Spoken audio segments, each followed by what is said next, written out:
Lezi indaba zehora lokuqala sikwethulela zona bukhoma hekomkhulu le-SABC e-Auckland Park eGoli nazi ezinohlonze mini nje. Kulindele ukuthi kubhungwe ngezihloko ezehlukene emhlanganweni wekhabhinethi oqhubekayo njengamanje ePitoli. We are expecting them to come back and explain more. We need a closure as a family. Ufuna izimpendulo ngezinhlelo zokubuyiswa kwesidumbu umndeni kaDerek Maluleke nokungelinye lamasosha kuleli ayishumi nantathu aphangelele eDemocratic Republic of Congo.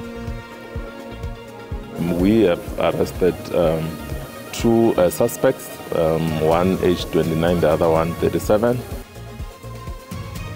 Sekuboshwa abasolwa ababili mayelana nesigameko sokushiswa kwamabhasi ePatco angama-50 nomuva esifundeni kaNgala eMpumalanga.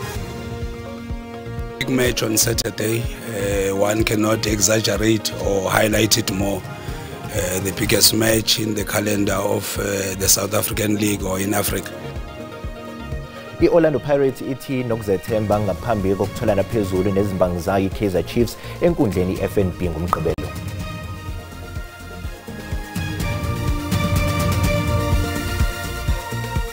Ukuthola kube kwembukeli ngiyakwamukela ezindabeni zehora lokuqala igama lami nguDaud Phungula.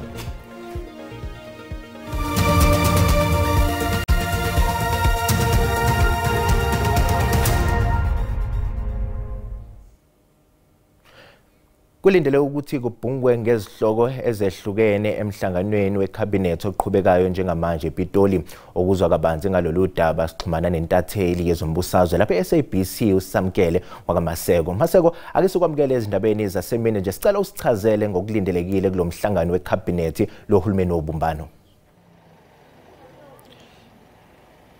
Into elindelekile kulomhlangano wekhabhinethi wohulumeni wobumbano umfoka Phungula ukuthi kuzodingidwa ngesimo samajoni amasosha aseningizimu Afrika alaphayana ezweni lase-DRC kwisifunda saseGoma lapho ekubhebhetheke khona udlame. Siyazi ke lamasosha ayo e-SANDF ayekade ejutshiwe ukuthi aye khona lapha e-DRC eGoma behamba nayo ke inhlangano yamazwe phecelezi i-United Nations ukuletha ukuthula kuleya ndawo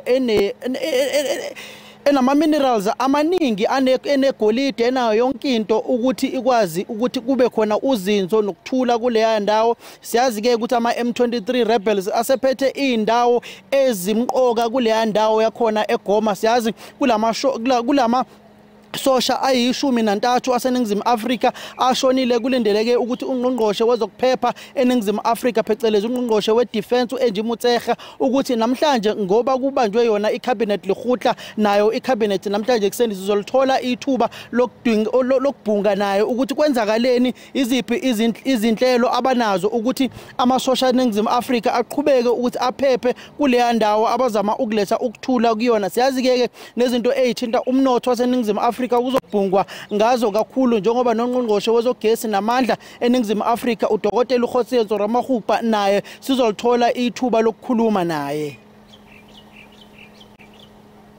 Sibonga kakhulu ke loyo ke bekuyintatheli ke yezindaba ze-SABC uSamkele Maseko esibikela bukhoma ngomhlangano wekhabhinethi lohulumeni wobumbano oqhubeka ePitoli.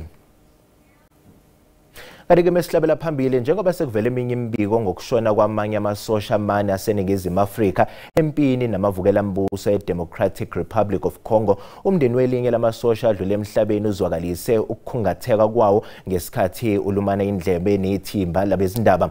Umndeni kaDerek Maluleke esigodini sasehlanike ngaphandle nje kwaseGiyane eLimpopo uthi kusenzima ukwamukela ukushona kwakhe.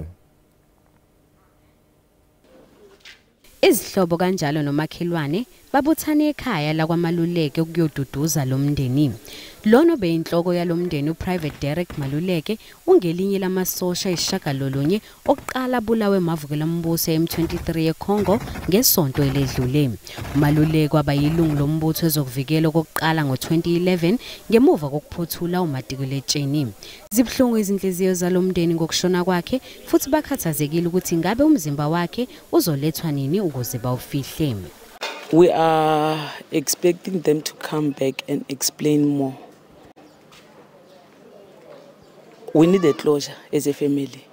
I say sitwisisa ku ri ku humelele yini. He need a more explanation from bona ku va hlamsela ku what happened. Umndeni wakhe uthi bese kudlula iminyaka emithathu evaleleke eCongo kusukela ngesikhathi seCovid-19 kanti bebenethemba ukuthi uzobuya ephila. He went for deployment several years. The last one, I think it was 3 years back, and then came back very successfully. So normally we had trust within the SANDF that all those people who have been going for deployment came back to South Africa safely and alive. Umaluleke ushiye emhlabeni umkakhe, unina, izingane zakhe ezintathu kanye nezelamani. Lo mndeni okhathazekile uthi unethemba lokuthi uzothola nolwazi ukuthi ushone kanjani. They said that there was a bomb between the army and the rebels at the RC. They didn't explain more. Kukholakala ukuthi amasosha amane kwayi-13 ashonile eNingizimu Afrika ngabadabuka eLimpopo. I-EFF ePhalamende ifuna ungqongqoshe wezokuvikelwa Angie Motshekga avele ngokusheshsha phambi kwekomiti elibhekele ezokuvikela ukuze ezochaza ngobulawo kwamasosha aseNingizimu Afrika ayi-13 ashonele esifundeni eGoma kwelase-DRC. Umhlangano wekomiti elibhekele umnyango wezokuvikela obekufanele uhlale ekuseni namhlanje uhlehlisiwe ngemzuzu yokugcina. Selokhu kubulawe amasosha aseNingizimu Afrika ayi-13 engxenyeni esempumalanga nezwe iDemocratic Republic of Congo kusukela ngoLwesihlanu. Ziyanda izitatimende ezezincomo zokuthi kufanele lihoxiswe ithimba le-SANDF elijutshelwe kuyolamula eDRC. Ngesonto ledlule amavukelambuso ezwe i-M23 aqothe amasosha kuleli ayisishiyagalolunye. NgoMsombuluko kuphinde kwabulawa amanye amane ehlaselwa zihonga ze-M23. I-EFF ePhalamende ithi kuyadumaza ungabonakali kangqongqoshe ezokuvikela njengoba kubonakala sengathi i-SANDF ithwele kanzima eGoma. The minister must appear at any time, especially in a crisis like this.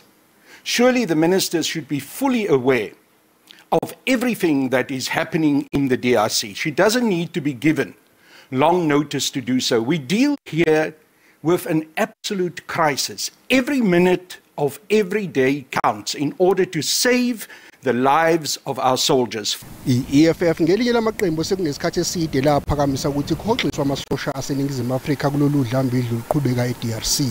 Leli qembu likholelwa ukuthi lamasosha ajutshwe ngaphandle awanazo izinsiza ezenele zokwazi ukumelana neziqhwaga ze-M23. Our SANDF soldiers must be brought back immediately. That we must strengthen our ability to evacuate.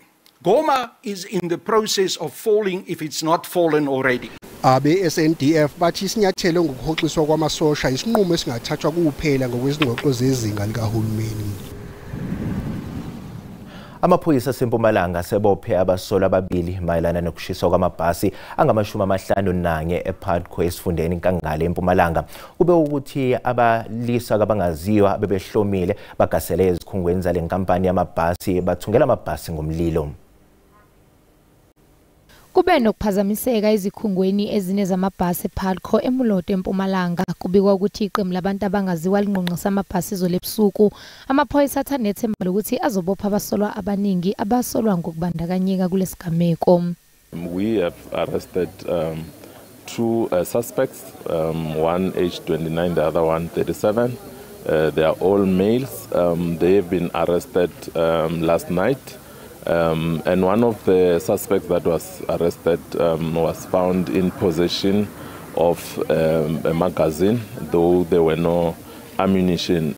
Okhulumela inkampani yamabhasi iPADCO Lindo Kuhlequlu uthi bazibophezele kwelekeleleni amaphoyisa ukuze kujeziswe abasolwa kanti amabhasi azoqhubeka nokusebenza. Kusha amabhasi awu-50 awaPADCO amaphoyisa abe busy nophenyo lwabo bakwazile ukuthi bahlale izolo ilanga lonke benze office labo kube yile depot le umphumela walokho ke ukuthi sebakwazile ukuthi bacwaninge abantu ababili bababopha bathi ba linked to indaba yokushiswa kwamabhasi lawa kaPADCO. So thina njengoPADCO siyakwamukela ke lokho ukuthi kukhona abantu ababanjiwe. Owengamele zemsebenzi kahulumeni kanye nezokuthutha eMpumalanga uthi bazoxoxisana nePADCO malungana nomonakalo. Into yenza noma imbangela yenze ukuthi size la namhlanje ukuthi si-check ukuthi umonakalo wenzekile umonakalo ongakanani nokuthi sikwazi ukuthi masihleli sibone enye indlela zokusebenza ukuthi sisebenzisana kanjani. Kodwa singakusho ukuthi umphakathi wala ekhaya usaqhubeka usathuthwa ile nkampani ngoba le nkampani isiqinisekisile ukuthi ezokuthutha ngeke sidisturbeke ngalendlela esicabanga ukuthi sidisturbeke ngakhona. Amaphoyisa anxusa noma ubani ongaba nolwazi olungaholela ekutheni kuboshwe abasolwa axhumane namaphoyisa. Zisale dengwane ezindimbane zabantu emjondolo yaseBooysens eGoli ngemva kokusha kwemjondolo yazo engqongqiswa ngumlilo. Manje laba bathi bafihla ikhanda ezigangeni futhi nanamhlanje ababona ukuthi bazoqeda ukwakha ukudla bakakuthi imbibi selokukusile. Kanti intatheli yezindaba ze-SABC uCalvin Dludla ubekhona endaweni yesigameko. Sisekhona la eBooysens uzokhumbula ukuthi ke kwenzeka isigameko ke esishaqisayo okusha amakhulu emjondolo yabantu kanti abantu ke sebeqalile ukwakha kabusha imizi yabo. Sikhuluma ke manje nomunye ovelelwe ilomshophi uKhabazela Kubhela asikubingelele Khabazela kaMavovo ngesikhathi sakho sibonge siyakubona ukuthi umatasa uhlaba ifosholo la ucabanga ukuthi namhlanje Kubhela uzokwazi ukulala endlini? Angizukwazi ukulala ngoba ilokhu uzanithayela phezulu anginawo. Njobe ungekho nje uthayela sizophinda silale khona lapha endaweni besilele khona estation. Nisizwa kanjani nje Kubhela mangabe nilelele igangeni ingozi ikhona? Ayikho nesizoyenza. Akula sizoshona khona lapha. Ngaphandle ukuthi silale khona lapha esigangeni. Njengamanje ke sizozama ukusondela sithole ke omunye umuntu osebenzayo la siyabona ukuthi naye usebenza kanzima usebenza ngokuyikhandla baba asikubingelele sixolise kakhulu ngokuthi nje sikuphazamise sicela nje usitshela ukuthi mawubhekile mhlambe ucabanga ukuthi namhlanje ebusuku uzokwazi ukuthi ukwazi ukulala. Ngicabanga njalo mara ngikho straight kodwa lapha kusafuneka ezinye izinto eziningi asiphethanga izinto siphelele. So ngicabanga ukuthi angeke ngilalelana namhlanje mara ngiyafosta ngisame ukwenza kanjalo. Uhlala nobani la kulendlu? Nginomfazi nomntana. Nangakho umntwana? Une 9 months. Une 9 months? Yeah. Uqeda unyaka? Qeda. Uphi manje? Uhleli la endleleni le. Okay, ulala naye kuphi lapha eMhosheni? Ngilala naye le esilahleni kwa. Unjani kodwa umntwana ukulala egangeni? Hayi ngingayohlukumezayo ngoba lana asinayo enye plan usizoyenza. Ngoba ke ubona bayazama ukwakha babuyisela izinto esimweni. Igama lami nguCalvin wakwaDludla endabeni ze-SABC ngibika ngiseBooysens. Sibonga kakhulu yona ke intatheli yezindaba ze-SABC uCalvin wakwaDludla. Mbukeli sisathi qhu ezitolo kanti uma sibuya sizokuphathela uWT. We are running the world's biggest HIV counseling and testing campaign at 5.5 million people are on ARVs. No other country comes anywhere near that. Ungqongqoshe wezempilo uDokotela uAren Motsoaledi uthi elakuleli lizoqhubeka nezinhlelo zalo zokulwa ne-HIV and AIDS ngemva kokuthi iMelika imise uxhaso lwemali lwezinhlelo zokuxhasa amazwe omhlaba.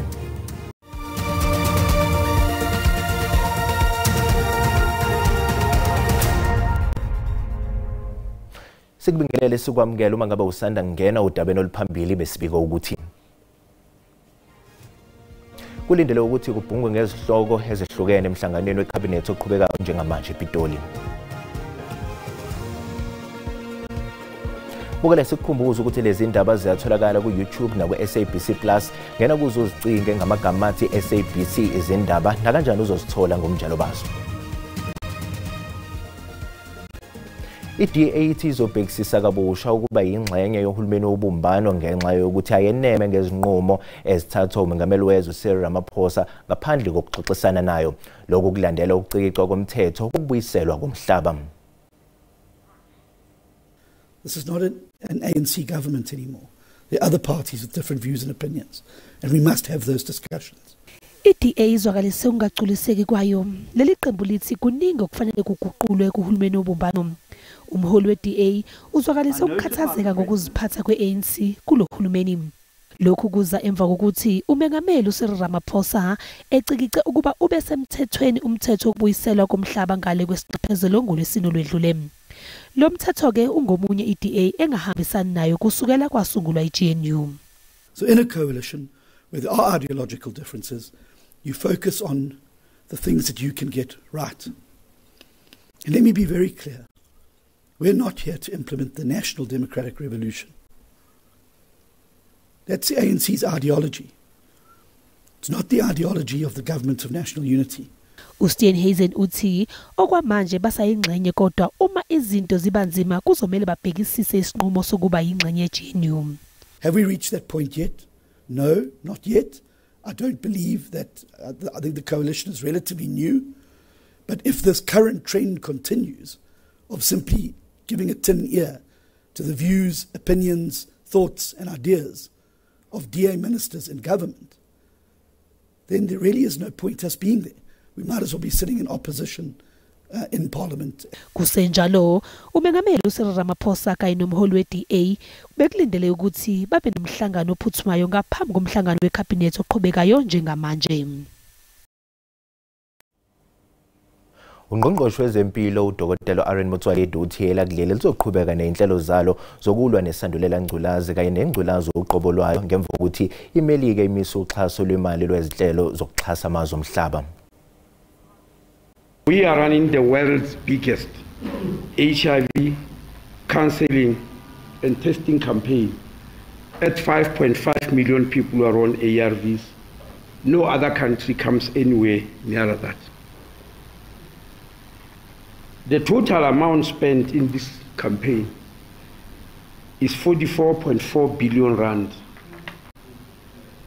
And PEPFAR contributes 17% of it. The rest is mostly our own fiscus and some other funders like Global Fund. Now, where are we going to be affected? PEPFAR has got a presence and is helping us in 27 districts out of the 52 districts of South Africa. These are the 27 most affected districts in the country. Ungqongqoshe wezobulungiswa uMamloko Kubayi usememezele ukuthi amalungu omphakathi asezokwazi ukubona uhlu lwabantu abathole benamacala okuhlukumeza ngokocansi, ukushaya nokubulala kuleli. Ngemva kwezinyanga ezicela kwezimbili ukuba yaqokwa njengongqongqoshe wezobulungiswa kuleli usememezele ukuthi izakhamuzi zakuleli sezizokwazi ukuthi zibone uhlu lwamagama abantu abalahlwe amacala odlame olweyamene nobulili kanye nokuhlukumeza ngokocansi. As I got into the portfolio, one of the issues that has been reported was the need for us as a department to release the register, to make it public for those who have been sentenced and convicted of gender-based violence, to protect our children. I have agreed that we will be able to release this, and my time frame is before the end of February 2025, the registrar will be public. Ungqongqoshe uthi usamnika umsebenzi okumele wenziwe uhulumeni ukuqinisekisa ukuthi izisulu zodlame olwamenene nobulili zithola ubulungiswa ngaso sonke isikhathi. Isikhulu salenhlangano nokungunkosikazi kalowo wabe ngumengameli wezwe uGugu Motlanthe naye ugcizelele ukubaluleka kokulungiswa kwalesi simo ngokusheshsha. We all matter. Ending gender-based violence and abuse by powerful men is a societal responsibility. We call on leaders to prioritize this crisis with the urgency it demands. Allocate resources to shelters, hotlines, and legal aid. Owayengumengameli uKhalima Motlanthe ubekhona phakathi kwezihambeli zomcimbi. Uhulumeni waKwaZulu-Natal uthi uzokwenza konke okusemandleni ukuhoxisa ukuvalwa kwebhangi Thala ngemva kokuthi lifake ngaphansi kweso lomlawulo ovele ebhangi lombuso. Undunankulu wakulesa sifundazwe ulandisa bezindaba kanye nezinye iziphathimandla zikahulumeni ngalolu daba. Uhulumeni waKwaZulu-Natal uthi usuhlanganise ithimba labameli ukuphonsela inselelo isicelo sokuba kuvalwe ithala enkantolo ephakeme eMgungundlovu.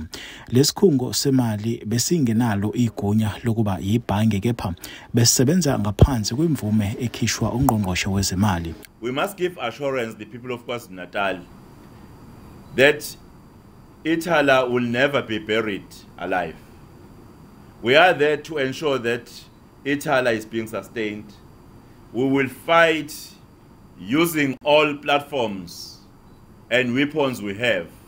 Umnyango wezokuthuthukiswa komnotho esifundazweni uthi siyamangaza isinqumo sikaNgqongqoshe wezemali kuzolonke sokuthi ke imali ebibekelwe ukuvikela abantu abafake imali yabo ethala iyiswe kwamanye amabhange akuleli. The national minister has authorized this guarantee of 2.1 billion rand to give comfort to the commercial banks who says, oh, but these clients are rural based.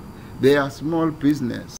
They are very finicky clients. They are the kind of clients we would not normally take in our own banks. We need comfort even to open their accounts.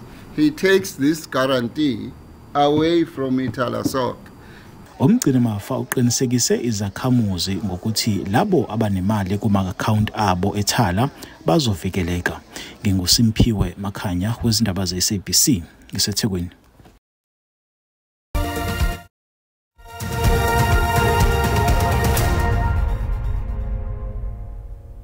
I-Orlando Pirates ikhombisa ukuzethemba njengoba ibhekisa amabombo emidlalweni wayo ozoba ngomgqibelo nezimbangi zayo zaseSoweto iKaizer Chiefs. Amabhakabhaka asanda kuguqisa eRichards Bay ngamagoli 3-1 kowe-Nedbank ngesonto, kanti-ke njengamanje asendaweni yesibili kulokho. Idabi umdlalo osuke ungeke ukwazi ukuqagela imiphumela yawo. Emidlalweni emihlane lamaqembu amabili ekaMagebhula zinqobe emithathu, uXolo banqoba emibili. EkaMagebhula izona eseyikhombise ukudlala kahle amasizini amabili kanti nemisebenzi eseyiwenzile kowe-CAF Champions League uyayikhulumela. Usiza umqeqeshi waleli qembu Mandla Ncikazi uthi lo mdlalo lamaqembu amabili ungumdlalo omkhulu kwelikanobhutshuzwayo kuleli futhi abakwazi ukwehluleka kuwo. Big match on Saturday. One cannot exaggerate or highlight it more. The biggest match in the calendar of the South African League or in Africa. Lamaqembu amabili kuzofanele adlale ngokucophelela kulomgqibelo zayo. Nozinto amabhakabhaka kusePortchane unamakhadi aphuza amathathu njengamanje. Ngesonto ledlule zangafaka eqenjini njengoba bekuzanywa ukuqinisekisa ukuthi uyawudlala lo mdlalo zayo. Generally there's been positive image and positive changes within the club setup, and Sipho is no different. His growth can be attributed to the way the team is training, the goalkeeper coach, a lot of factors that are happening that are positive in terms of turning things around for the better within the club. Ukukhula kwabadlali kanye nendlela nje eyizethemba ngayo ezimnyama iyona nto engenza kube nomehluko mase ibhekene namakhosi enkundleni FNB ngomgqibelo. Umqeqeshi wabafana Hugo Bruce uzwakalise ungalisabi iqoqo lamaqembu abadidiyelwe ndawonye nawo kumqhudelwano we-Africa Cup of Nations ezoqala ngasekupheleni konyaka.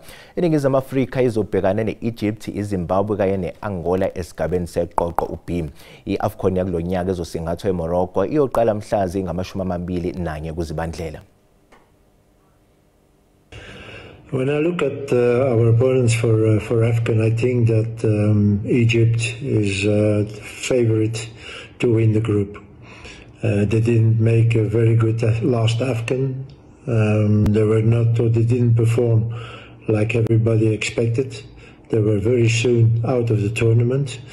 But I think in the last year and a half, they built again a very good team. They did very well in the qualifiers. So that will be the team to beat for the first. Bukela umhlahlo wesimo sezulu yalandela emva kwekhefu.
Bukela izaguqu ezindaba zehora lokuqala sizoba nezinye izindaba uma libumbana ihora lesikhombisa kusihlwa. Usale kahle.